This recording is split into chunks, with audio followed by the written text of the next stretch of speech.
My name is Brad Dean. I basically am a Thoreau scholar. I've been studying Thoreau now for, I guess it's been close to 30 years. I hate to confess that, but it's been about 30 years since I first encountered Thoreau. Basically, my area of expertise with Thoreau is his manuscripts. I reconstruct his manuscripts to come up with works that he never lived to publish. So that's basically who I am and what I do. What I'm working on right now is Thoreau's notebooks on the Native Americans. Basically in about the period of time right after Thoreau left Walden, 1848, possibly 1849, he began working on a series, on a large project that involved reading everything he could find about the Native American cultures. And he had access to Harvard's incredible library, so he read practically every important history or account of Native Americans, all the expeditions, all the archaeological studies that were being conducted at that time by the Smithsonian Institute and the American Association for the Advancement of Science, and so on. He read a little over, and he kept notes, by the way, and there are a little over 500 sources. He seems to have been intent on studying, like a scholar would study, indigenous cultures to try to find the embodiment of the wild. His famous, Thoreau has this famous, from his essay Walking, a famous quotation, "In wildness is the preservation of the world." Civilization entails a certain amount of self-consciousness, and I think Thoreau was trying to get a step away from that with his idea of wildness. I think for Thoreau, the red man, as he called him, was the wild man in the best sense of the term. So he wanted to see if he could understand the way the Native Americans related to their environment before they learned how to relate to their environment from the white folks who were coming over. And it's a very interesting experiment, and yielded, as I said, these 12 notebooks. And these notebooks that I'm working on now, I'm editing as 12 manuscript notebooks, about 4,000 manuscript pages. Basically his reading notes from that project. And you can see a lot of Native American attitude in his writings. The way that they respected the land, he respected the land in the same way. And that was from a very early age. There's even a brief journal entry when he's younger, I think in his teens, where he's writing in fake Indian language, you know, me love 'em type stuff. But he's not doing that because he's being a racist. He's doing that because he really admires the Native American spirit and the Native American mind. And that was the way it was for his entire life. The evidence of Thoreau's early interest in Native Americans pretty much is that. It's a very stereotypical romantic sort of view. It's the Hiawatha syndrome, you know, me tonto, that sort of thing. It's not very sophisticated. It's what you would pretty much expect a young man in early or mid-19th century America to have, kind of an unsophisticated attitude toward Native Americans, or sort of romantic attitude toward Native Americans. What you see throughout his life is a much, much more increasingly sophisticated interest.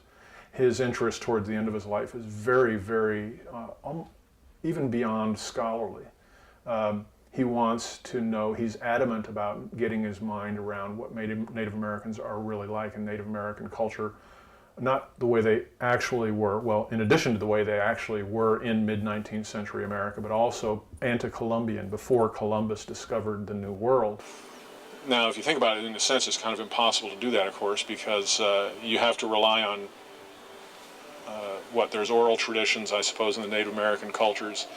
There's archaeological digs. There are the early accounts, and for Thoreau's purposes, the most important source were the early explorers' accounts of the discovery of the New World. He made 3 trips to the Maine woods, and on his 3rd and final trip, he met a gentleman named Joseph Polis, who was a member of the Penobscot tribe, was fairly prominent in the Penobscot. He's kind of like a leader of the Penobscot tribe. Thoreau hired him to be the guide. They went into the woods for a period of time, quite a long period of time, and Thoreau got to know him very well. So well, in fact, and so impressed was Thoreau with him, that towards the end of his life, it became very clear, and Emerson and several others had pointed out, that Thoreau had 3, again at the end of his life, that he had 3 heroes, you might say. One was Walt Whitman, One was John Brown, the famous abolitionist, the Harper Ferry's fame. And the other was Joe Polis, this Native American guide. Thoreau, in his book *The Maine Woods*, writes about his relationship with Joe Polis, and it's a fascinating relationship. You know, what was it about Joe Polis that Thoreau found so fascinating, so intriguing, that put him in his, not even pantheon, it's just the top 3 people in his life. These are the big heroes. What was it that caused Thoreau to like Joe Polis so much? I think it was that Joe Polis embodied a kind of a synthesis of Native American cultures and white culture, that Joe Polis was able to succeed and flourish in the white community. He was able to be a leader not only in the Native American community, but also in its interactions between the Native Americans and the white community. But also was able to go out into the woods and behave, you might say, as a Native American very successfully, could keep himself alive in the woods and even comfortable in the woods. And Thoreau was very impressed by that. I say Quay. Quay is hello. Quay. My name is Arnie Neptune. I'm a member of the Penobscot tribe of Indians who has been in the state of Maine for about 12,000 years. What could have driven Henry David Thoreau to spend much of his life seeking the true nature of the Native American Indian? What we're going to do tonight is ponder the mystical nature of a mountain and the mystical nature of Henry Thoreau and the mystical nature of the Native American Indian. Mystical, of or stemming from direct communion with ultimate reality or God, of or having a spiritual reality or import not apparent to the intelligence or senses.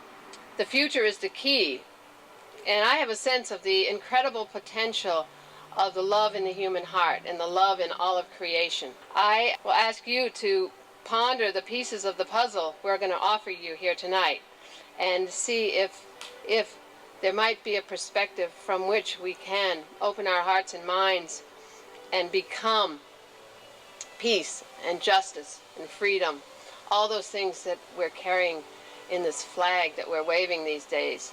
And Gandhi said, "We must become the change we wish to see in the world." Albert Einstein saw the world as a puzzle meant for deciphering. And Roger Rosenblatt, in his 1999 Time magazine article, The Age of Einstein, stated, "Einstein understood that the world was a puzzle created for deciphering, and more, that a person's place in the order of things was to solve as much of that puzzle as possible. That is what makes us human. This and the governing elements of morals and humor." Well, Thoreau, when he wandered around Concord and he found arrowheads all over Concord, he picked those arrowheads up and he said, "Here is a character that has yet to be deciphered." There is a great love that exists from the Creator, who created the Father and the Son, Father, Son, the Mother Earth, and that is generated and shown to us. This is the love that the Creator has for all people and all things and all life in the universe.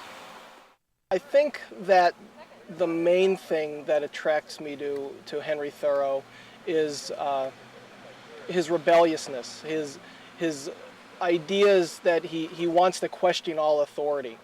Throughout his life, he was always questioning the church, the government, the press, and he was really trying to make people accountable for the way that they act in real life. He hated hypocrisy, he hated stupidity, and he really wanted to try to question everything that he could and make people be aware that there's more to the world than just what we see. He was an incredibly spiritual person. Everything that he wrote came from a spiritual base. So he was trying to get people to wake up to the fact that we are part of the world, that we are part of nature, that God created that tree and he created us, and that we all have to live in harmony together. Nature was something that you needed to respect. Nature wasn't just for us to use, just to cut down trees for firewood. But nature is something that we have to learn to get along with because it's part of us. And if we lose a tree or if we lose a species of animal or what have you, that takes a little bit away from us as well. And so as a spiritual person, he really wanted people to wake up to that fact that we are all part of the universe, that we are all part of God's world, and that we need to act accordingly so that we're more aware of our place in the world as spiritual human beings. Thoreau's attitude about science, what we now call science, and in fact Thoreau himself called science, and Thoreau had a different attitude about something he called natural history, or on occasion he called it natural philosophy. And Thoreau's attitude about science, well, he generally was antithetical to science, generally. I think this example will give you some idea of what I'm talking about. In 1853, March of 1853, he received a letter from Spencer Baird. Spencer or Spencerton? Spencer, right? Spencer Baird. Yeah. Oh, here it is, Spencer Fullerton Baird. That's why I keep getting messed up. In March of 1853, and that early in March of 53, and Thoreau wrote in his journal that evening when he had obviously been thinking about this, getting this letter, and here's what he writes in his journal. Baird was the secretary of the American Association for the Advancement of Science. The secretary of the Association for the Advancement of Science requested me by a printed circular letter from Washington the other day to fill the blanks against certain questions, among which the most important one was what branch of science I was specially interested in, using the term science in the most comprehensive sense possible. Now, though I could state to a select few that Department of Human Inquiry which engages me, which engages me and should rejoice at an opportunity so to do, I felt that it would be to make myself the laughing stock of the scientific community to describe or attempt to describe to them that branch of science which specifically interests me, inasmuch as they do not believe in a science which deals with the higher law. Higher law would have a particular historic context in this sense. It was often used in the slavery debate, for instance, with Seward talking about the higher law, the laws of conscience, as opposed to the constitutional law. So that's, in a sense, that's the kind of a context for what Thoreau means about a higher law. So I was obliged to speak to their condition and describe to them that poor part of me which alone they can understand. The fact is, I am a mystic, a transcendentalist, and a natural philosopher to boot. Now I think of it, I should have told them at once that I was a transcendentalist. That would have been the shortest way of telling them that they would not understand my explanation. But remember he says here that he was obliged to speak to their condition and describe to them that poor part of me which alone they can understand. Here's what he wrote in branches of science in which a special interest is felt. Thoreau wrote, "The manners and customs of the Indians of the Algonquin group previous to contact with the civilized man." I read this to Ed Wilson one time, and he couldn't believe it. He said, "What do you mean? Thoreau he wasn't an ethnologist at all." Well, in fact, he was. Nobody knows about it yet. Way in the past, when there was magic, when the people could do magic, they could transform themselves into different creatures. They called shapeshifters. They could make things happen. They could make things out of nothing. They could change themselves. They could make themselves disappear. They could create things as the Creator does. And they could speak to the animals and speak to the trees and speak to the plants and actually ask plants what medicine would they be good for? What could they heal the human race? I know my legend has it that my grandfather was able to transform himself into a giant eel, and he was able to go with the eels. They would go with them to turn himself into an eel and go with them for teaching, learning, and so forth. And we thank the Mother Earth for what we get, like all these things here, which to a lot of people are things or plants, but there's medicines in almost everything you see around here. And this is how the Creator took care of us and took care of our people and showed us how to live and not to have to be in want of anything. And we didn't. We were never in want of anything because the medicines were there to heal us. The animals are there to feed us and clothe us. The trees there were there to shelter us. And that's how our people lived for thousands of years. Thoreau famously stayed at Walden Pond for 2 years, 2 months, and 2 days between 1845 and 1847. About halfway during Thoreau's stay at the pond, he went to the Maine woods, his first trip to the Maine woods, and climbed Mount Katahdin, the highest peak in the state of Maine.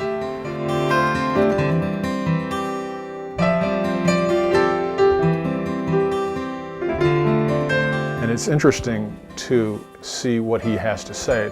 He actually has quite a long passage about it.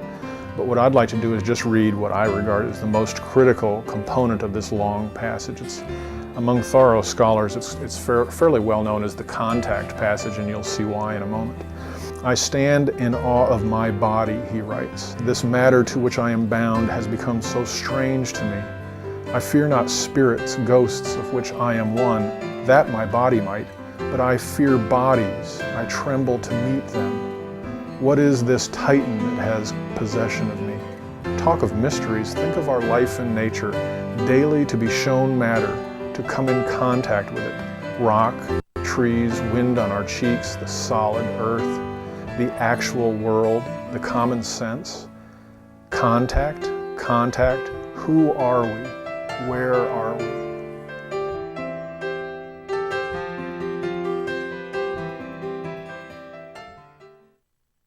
This is kind of, I think for Thoreau, this is kind of a seminal experience, an experience that you have out in the world that gets you down to some of the most foundational, fundamental questions that even involve who you are, questions of identity, epistemology, I mean, again, some of the most philosophically basic questions. The spirit of the mountain is always there, and it draws people there. It draws people that comes there who are non-Indians, and they don't know the reason why they are drawn there. But they are drawn there because of the spirit of the mountain. In Thoreau's studies, this is a very controversial passage. It's been written about by many different scholars. Not the consensus, well, I guess it is a consensus. Most of the scholars who read this assert that Thoreau here is traumatized by what he sees on top of the mountain. I happen to think they're dead wrong myself. I think, and maybe I'll read myself here, because I think instead of trying to get it off the top of my head, I'll just tell you what I think. The crafted prose of the contact passage reflects not emotional turmoil, but the finer frenzy of Thoreau the transcendentalist prophet, straining the capabilities of language to describe what Emerson called the original relation to the universe he, Thoreau, experienced atop the mountain. This important passage is Thoreau's attempt to articulate the ineffable. For Thoreau on Mount Katahdin, like Moses on Mount Sinai, had beheld God, or spirit, and nature, or matter, face to face. So you can see I have a somewhat unconventional or different interpretation of the contact passage. You have Thoreau on Mount Katahdin, you have Moses on Mount Sinai. There's a correspondence between the two, and Thoreau is attempting to leverage that correspondence to basically make his own essay a scripture. As a human being, as a person on this earth, I have a certain ingrained divinity, a certain truth that is inside each and every living creature. You can call it truth, you can call it conscience, you can call it intuition, you may call it what you will, but that is that divine spark inside all of us. And we all know basic truths. We all know truth, we all know beauty, we all know love. Even if we were deaf, dumb, and blind, we would know what those things are. The Creator has put this spirit in all of us. It seems to be more pronounced and prevalent in the Indian ways, but everybody has it. No matter what color, shape, form you may be, you have that, and that's how this body holds it. One of the more important things I think that Thoreau has to offer us nowadays is this insight into the miraculousness of this reality that we can, from one perspective, it's just commonplace, but from another perspective, it's not commonplace at all. It's what Carlos Castaneda called a separate reality, a reality that is imbued with everything that all of the human traditions have called sacred, as opposed to the more mundane, not necessarily profane, but mundane reality, the one that, the workaday world, the world of getting and spending. He was looking to Native American cultures and other cultures around the world, but particularly seemed to be interested in Native American cultures, to leverage the strengths and the insights of those cultures to improve upon this experimental new American culture that emerged in the New World.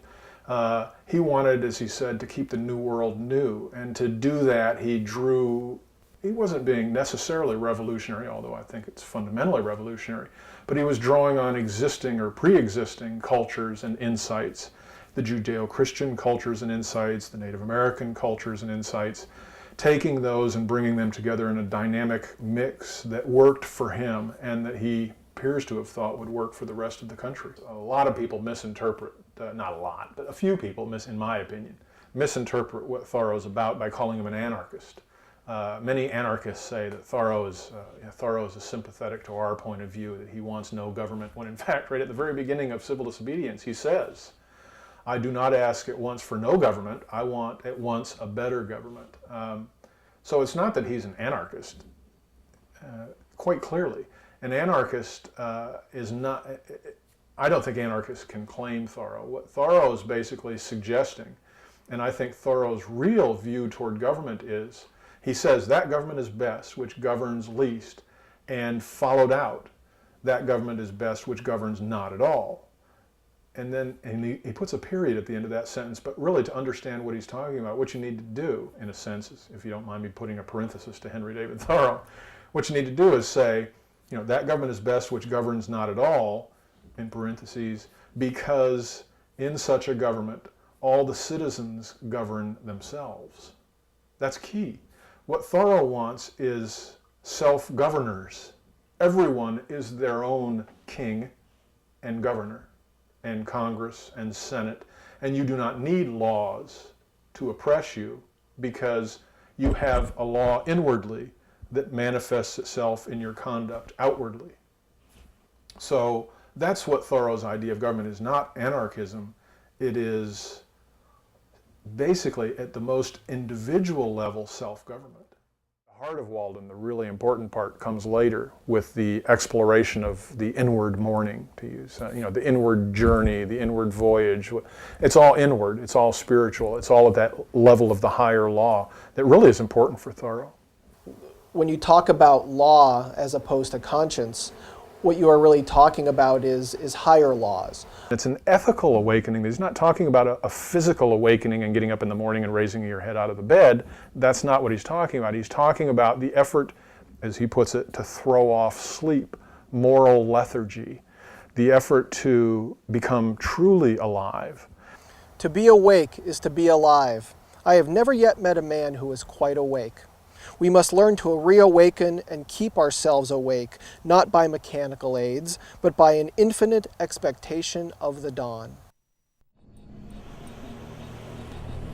So we saunter toward the Holy Land, till one day the sun shall shine more brightly than ever he has done, shall perchance shine into our minds and hearts, and light up our whole lives with a great awakening light, as warm and serene and golden as on the bankside in autumn. Conclusion of Walking, Henry David Thoreau.